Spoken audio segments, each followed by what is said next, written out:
Tonight we are going to get right into it and talk about change and is it likely, and defining development in the context of a diverse society.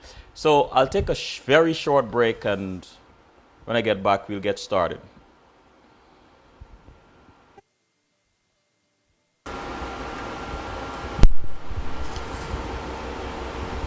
Good evening once again. I'm Selvin Collins, your host of CWS Journeys. The gentleman next to me is Mr. Enrico Woolford. Enrico, good evening and welcome to CWS Journeys again, brother. Thank you very much. Come on, could you pull in that mic? No problem at all. Enrico, before we dive into this topic, why are you in New York this time around? Well, actually, what happened is that I was in Jamaica to cover the CARICOM Obama meeting and the visit of President Obama to Jamaica. And compliments of Fly Jamaica. So Fly Jamaica comes to New York, and one of the ruling party is having meetings here in New York in terms of fundraisers. So I decided to come over and listen in, so to speak. And then from here I head to Toronto, where the APNU AFC coalition will also have some fundraisers. And then it's back to Georgetown to continue to look at the campaign and what is happening. You mentioned President Obama. You mentioned being in Jamaica and so on. What was that trip like? I mean, if you're free to share with us. The atmosphere was extremely electric, was extremely exciting. In fact, everybody with whom I came into contact was enamored with the fact that, you know, the president of the most powerful neighbor, their most powerful neighbor, was visiting Jamaica, and they were all eager because, you know, when you get visitors, you clean up the house. So that's one of the things that happened. And also the fact that he paid attention to some clear themes as far as I was concerned with regard to the Bob Marley Museum. I mean, when you talk about Jamaica, you talk about Marley, you talk about reggae music. So he paid attention to the arts, and that's something that I and several other people in Guyana have been talking about for years, that you pay attention to the things with which people can connect emotionally, the arts, for example. And then he paid attention to youth, to the future of the society.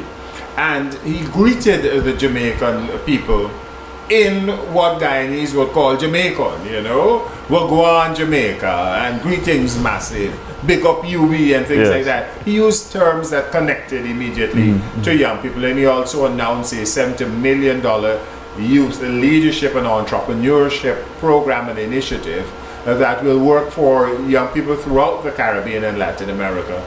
To my mind, it's a small sum with regard to what the United States can do, but it is a beginning in terms of connecting.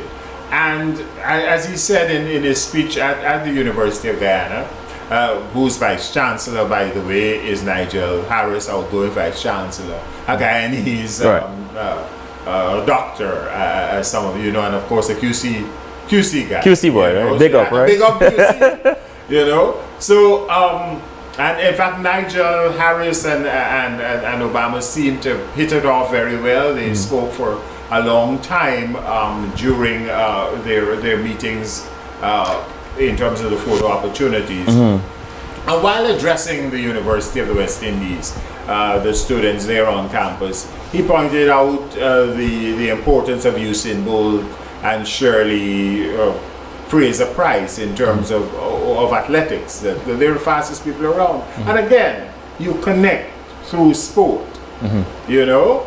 And one of the last things he did was to pay homage to those who had fallen in the wars, who served their country in the military. You know, in Guyana, there's a lot of talk about, in fact, a lot of stupid talk, a bit talk about military persons in terms of leadership and political leadership and what have you. And there it is, the President of the United States was pointing out to the rest of CARICOM the importance of service to your country. Service to your country takes on several forms.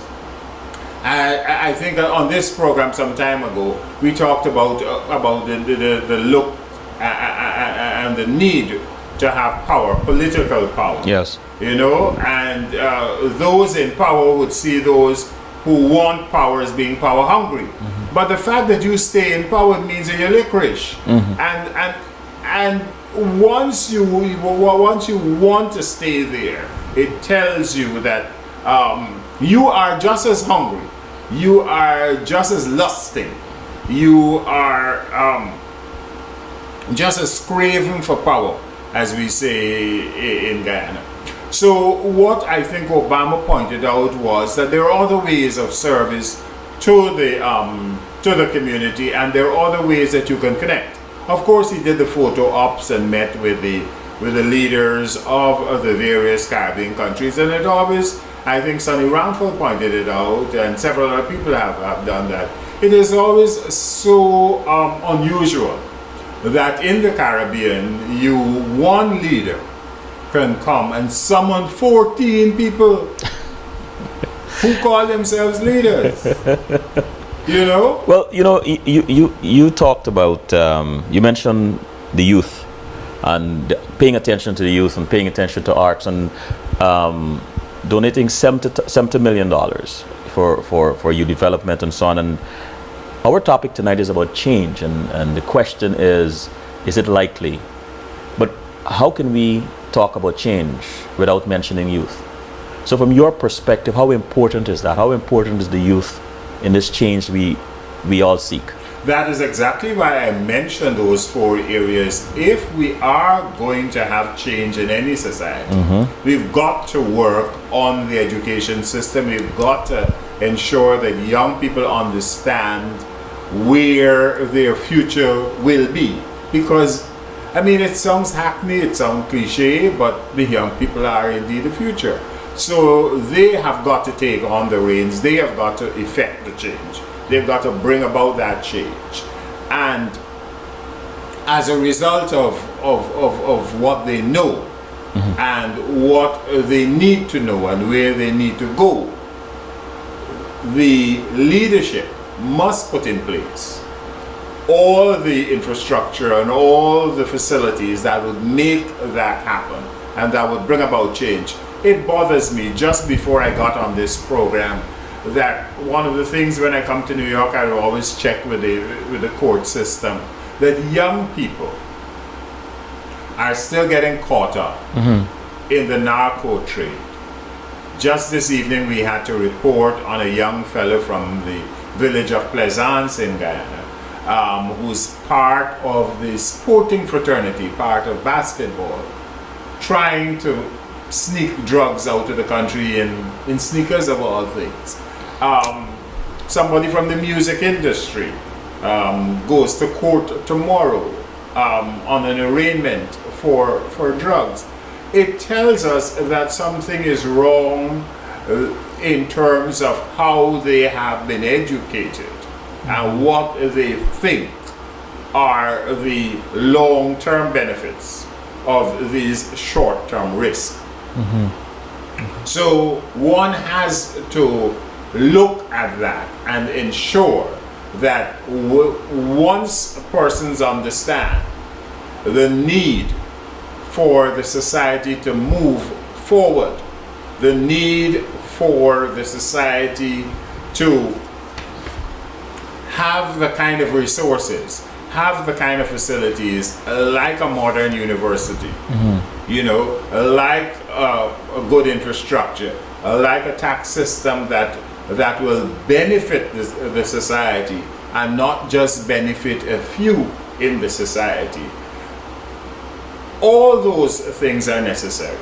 And I think in Guyana, what we are seeing is a movement that will ensure that there is that change, whoever wins in the upcoming election. You know, one of the things about this word change is becoming almost like a cliche.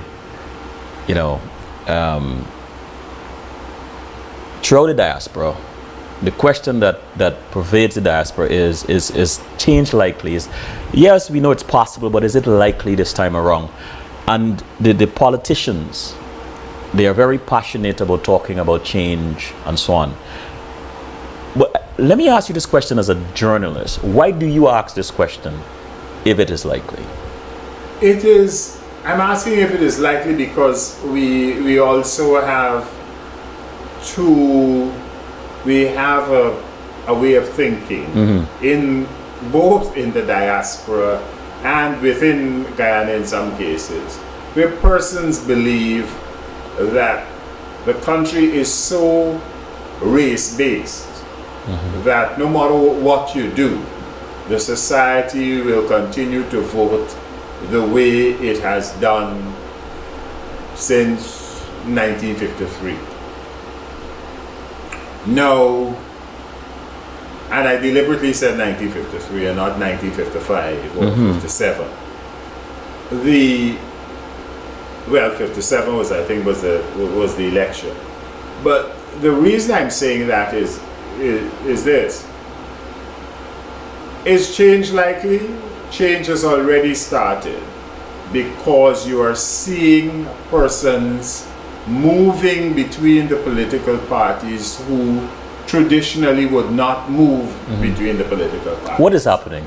And associating with political parties that their parents did not associate with, or their grandparents did not associate with. And that tells you that there is a change in terms of attitude as to how you look at the struggle for power in terms of governance. But it also tells you that it also gives you hope that as long as persons continue to move the way they are moving, the voting patterns will not necessarily go down the way they have gone down over the years. They have gone down over the years. And therefore, the ruling party in particular has to be bothered that, wait a minute, if I lose some of my voters to the coalition, even if the coalition loses some of its traditional voters, particularly the bigger parties within that coalition, lose some of their voters to the ruling party. It is a toss-up, and it is a close election as a result of that. And it has never been this close since 1964. Why do you think this is happening? The people moving into parties that they would not traditionally, or their parents or grandparents would not traditionally have moved into? Well, what has happened is some persons see the one party, particularly the ruling party, as a party that, as I said, unless you come early, you won't get a bag. It's a party that has gifts and could pull you in, and if you're not in, you can't get. It is the very issue where the ruling party talks about people having a party card back in the day. Yeah. It is the very issue that I think attracts people to the party. Everybody says, oh, it's like how people say that they watch documentaries on television and they watch National Geographic, they don't watch Young and the Restless, and they don't watch all the little soap operas and so on, and the comedy shows. They pretend to be intellectual and intelligent. They'll all tell you, oh, we are seeing progress and we are seeing development and so on. But what they're also seeing is a way of fattening themselves and jumping on the bandwagon of doing well, because they're seeing some persons doing well, so you might as well get in. And that gives you a sense of worry, because you want to know why is it that persons who are in the public service, for example, cannot remain in the public service and take a position that, look, I do not want to be a supporter of this party or that party.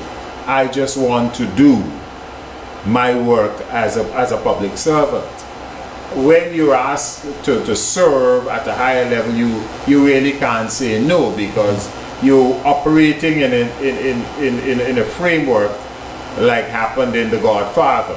You know, they've made you an offer you can't refuse. So that is one of the reasons you see people gravitating, as far as I'm concerned, to one party. The other reason people are gravitating to the other party is that they are saying that what is happening they don't like in terms of the ruling party. They see corruption, they see nepotism, they see issues of governance, they see attitudes that are not accommodating, they see unfairness, they see things that are unjust, and they think the other the coalition will be able to overcome these things, and that the change is necessary, and it is therefore time for change, and it is time to move the country forward in a direction that does not benefit just a few. As one young person pointed out in the press recently, it should not be an oligarchic society, and that is what has been happening, and that is what some people are seeing. Of course, others are seeing, well, a Marriott is going up, but then some of the students at the university said you can spend money on a Marriott, but you can't change the toilets at the university, you know. And those are issues that are engaging people, that are causing people to be concerned and want to change and want to move on. We have just, or you've just actually given changes broad brush stroke. But when you hear, you travel a lot and you're around a lot of Guyanese throughout the diaspora and so on. When you hear them talk about change, will you think what aspect of change or what type of change you think they are mostly looking for? I think particularly for the diaspora, they want to see change in terms of efficiencies. They want to know that when they arrive at an airport, things are working, you know. They want to know that when the police stop you, and what the police like to call a routine stop, you know, it is not a left or right stop. It is a stop because something is wrong, and they are pursuing and investigating a real crime, not selling barbecue tickets. You know, those are issues I think that the persons who are visiting Guyana, persons who are concerned about Guyana want to see. They want to see changes with regard to the electricity supply. They want to see changes with regard to the solid waste disposal. They want to see efficiencies at the various embassies and consulates across the world. They want to see changes within Guyana. That when you turn your tap on the first story of your building, you should get water out of there, and water that is useful water that doesn't look like mobby. You know, they want to ensure that the society above all is safe, that you can walk on the streets and nobody will hassle you, that they want to ensure that the homeless do not form a constituency by itself. You know, every now and then I'm part of various charitable organizations, and people come and feed the homeless. And it's amazing, Selvin, the number of people who are on the streets. You want to be able to see a reduction in that. You want to be able to see streets that are clean and that drain properly. What do you say to those who claim that it is only fair that you give the government another chance